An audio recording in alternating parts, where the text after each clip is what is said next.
Okay, good morning here on WMIC AM 660, 95.3 FM, and WTGV 97.7 FM. We're streaming online at sandlakebroadcasting.com. Click the Listen Live link.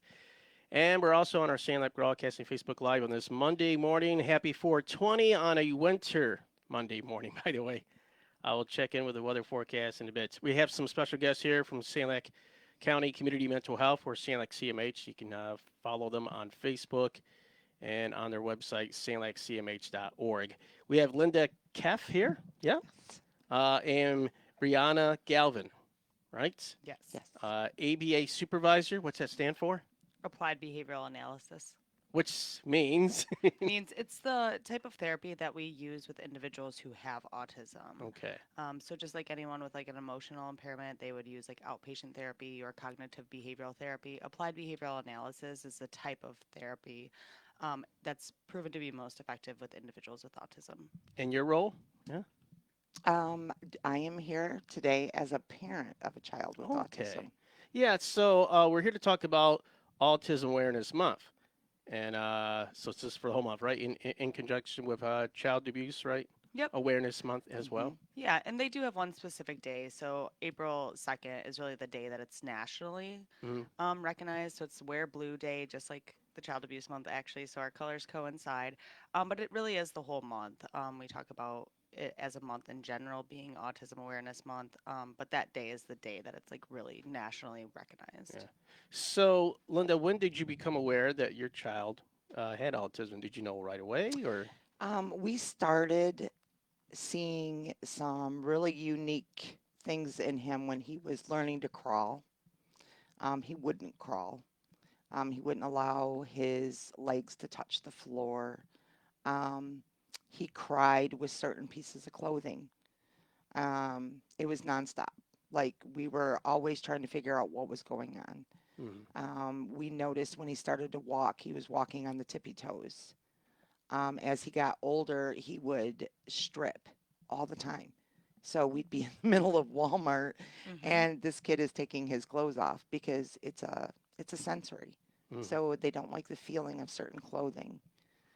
Um, by the time he hit second grade, the school and I both agreed that he probably had a form of autism. He was actually diagnosed with what's called Asperger's.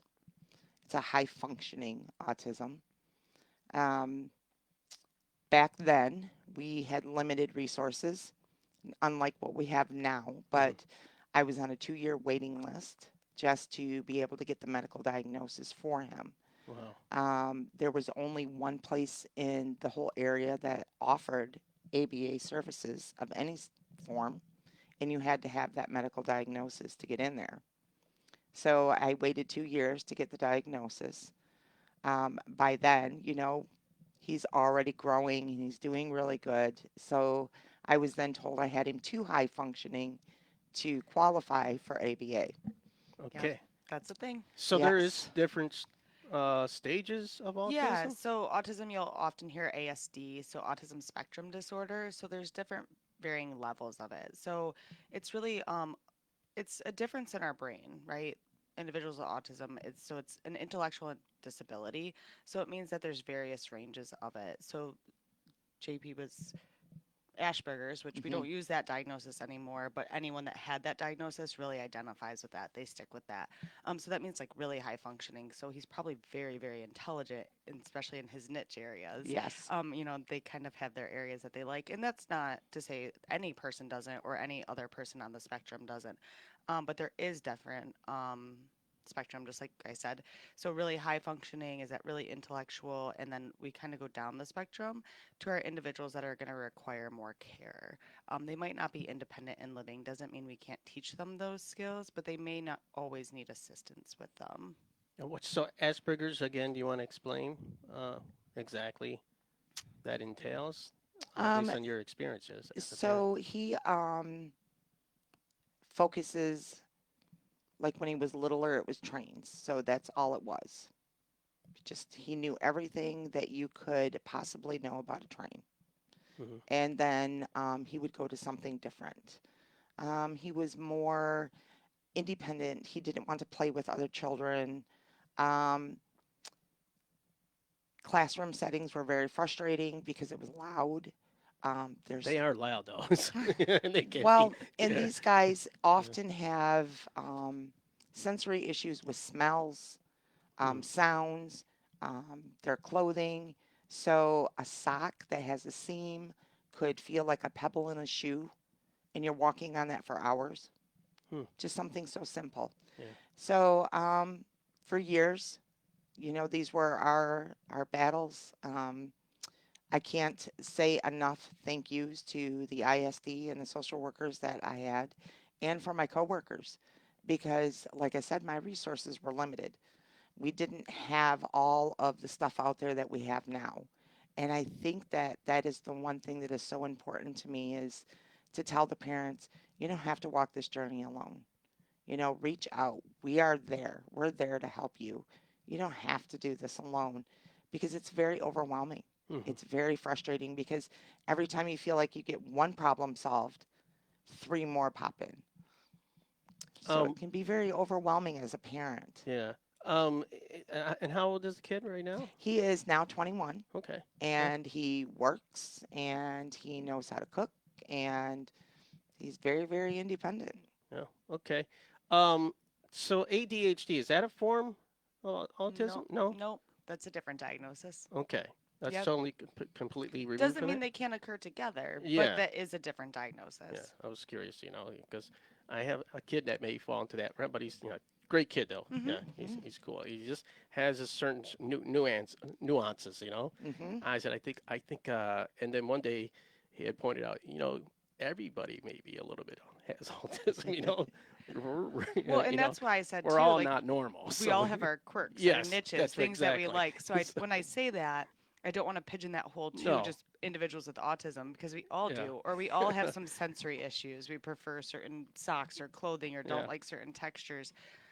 With those who have autism, it's just usually more prevalent, or like I can just adjust something and it feel more comfortable, or I can even voice it more than those individuals with autism. They tend to struggle with that communication piece, or Yes. sometimes even identifying what part it is. So that's what we're really working on helping them do, is to be able to build those communication skills, those social interactions.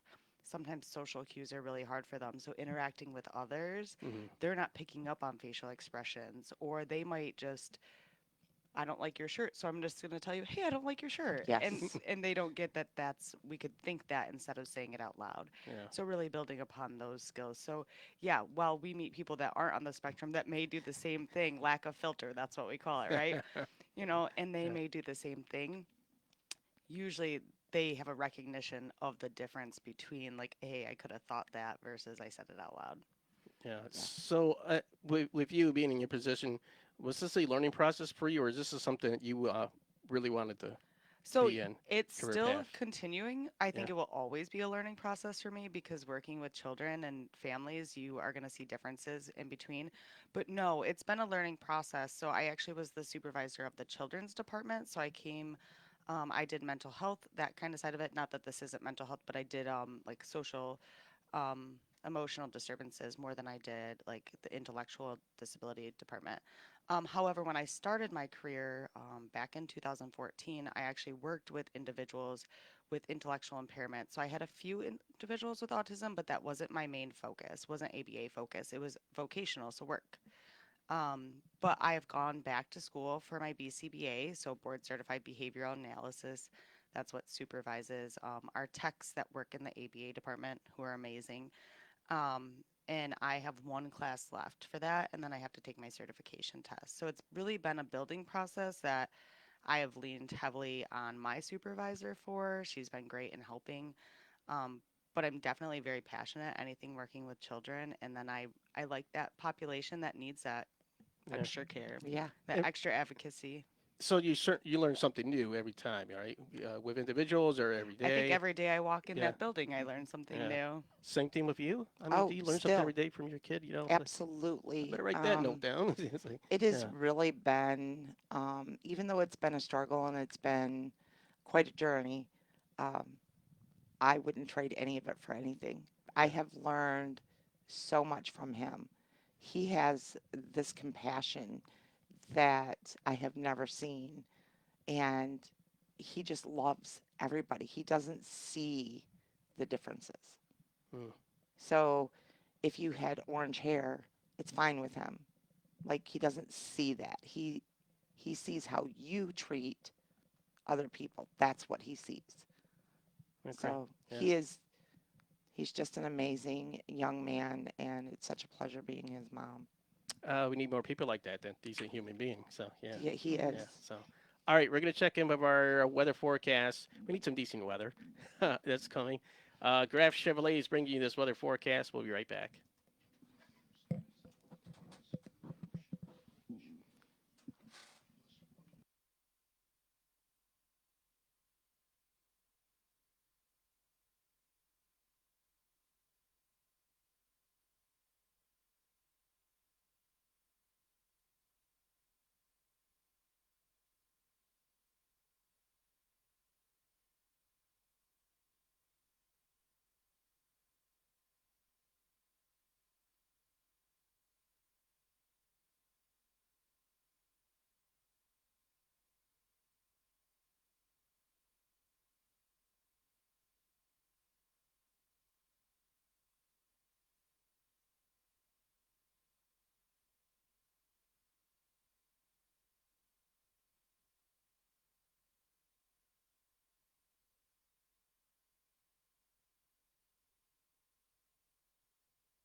Okay, back here on WMIC AM 660, 95.3 FM. Here with our guest, we have Linda Keff and Brianna Galvin. She is the ABA supervisor at Sand Lake County Community Mental Health.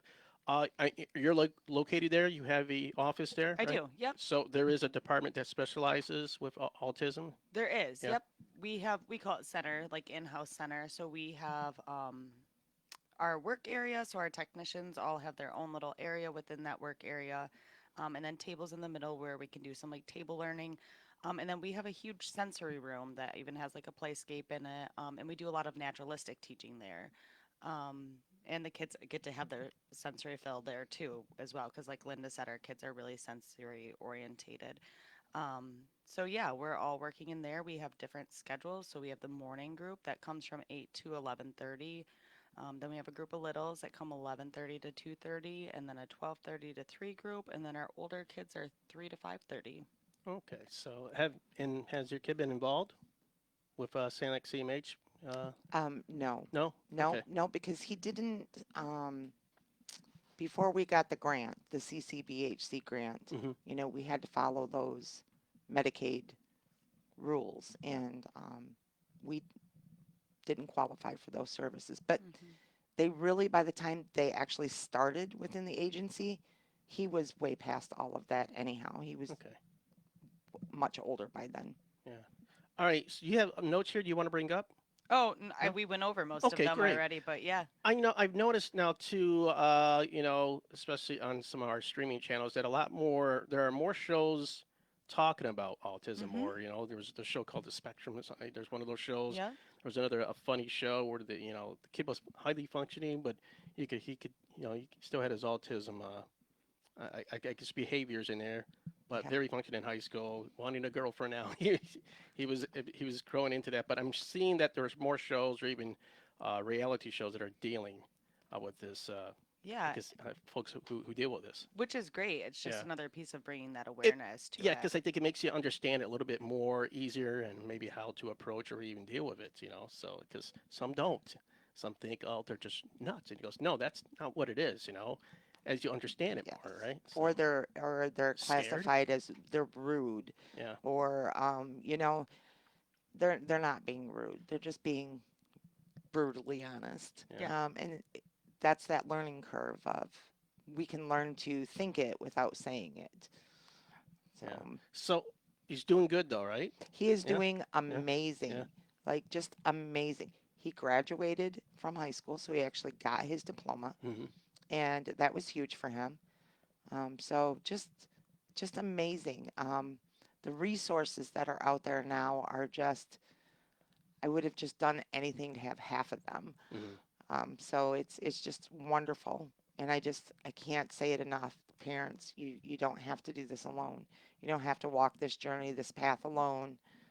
There's resources out there. There's help.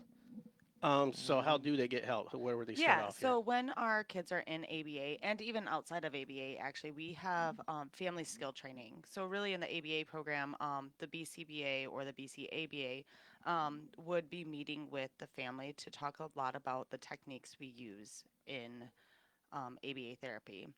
But when I'm saying that, I don't mean like on a clinical sense. They're more just connecting with that family, figuring out what those services that family needs to help enhance those skills at home and then providing support. Then we also have a parent support partner who we have yes. two of them actually now, which is a great resource for parents. So it's really just helping those parents feel empowered, that piece of it. So, and then obviously we have all of our mental health therapy that if parents feel like they need that portion, they can as well. In ABA, we do family field trips. So we do field trips with our kids, and the family is welcome to come and bring siblings. So we do a few of those a year, and it's really just getting a sense of integration, right? But with that provided support from our techs and our BCBAs. So families feel pretty supported by that. But it's also a time for the parents to meet each other, right? They're not alone. Hmm. So they just call the health department 810-648-0330. Zero. Yep. Mm-hmm. It's Contact you. CMH. Yep. Yeah, Not. like CMH. Yeah, Yep. yeah. So it's 810-648-0330, and I guess you could ask for the autism department, right? And that Yep. would fall Absolutely. into your lap there. So, any advice for parents out there that are just starting to realize or deal with this. research. Oh, just research as much as you can. Um, really focus on learning your child because with autism, when they say you've met a child with autism, congratulations, you've met a Yeah. child. Mhm. You know, they're all so unique in this area. And so know your child, figure out um, what clothes they're comfortable in, you know, what their sensory needs are, you know, reach out for help, ask the school, ask ISD, ask CMH, and get to know other parents that also have children with autism. That really does make a difference because you can collaborate, Hmm. like, and you know, you know that your struggles aren't alone, but then you can throw ideas at each other also. Mhm. So, and that's wonderful. Yeah. Like, and don't give up. Do not give up. It's hard. It's a hard road, but it's an amazing road. So when the kids and the different age groups come there, do parents interact too? No. So parents Yeah. are, yep, they can set up. They aren't usually there, but Yeah. they can set up times to observe their children, which they have done Mhm. in the past, and we welcome that. It's great for them to see what we're doing there, and how their child interacts to our texts, which is, building that relationship with them. And I think for parents too, that's probably a very comforting time to know the relationship that their kid has with the person they're working with. So yeah, they're more than welcome to. They also usually have care management, so they're meeting with them monthly and kind of going over those things. And then that family training piece is a big part of it as well. Yeah. Took somebody special to deal with that. Then a special parent too. So congrats on that. So Thanks. Hmm. kids doing great. That's just great. Thank you for coming in, Linda and Brianna. Brianna, you can get a hold of at Sand Lake CMH. That's Sand Lake County Community Mental Health. They're on Facebook too, and they do have a website, sandlakecmh.org. You'll see the phone number right there up top, and all the information links. So check that out. Thank you, ladies. Thank Thank you. you. All right, top of the hour news and information is here. We're in our 8 o'clock hour on a Monday morning. We'll be right back.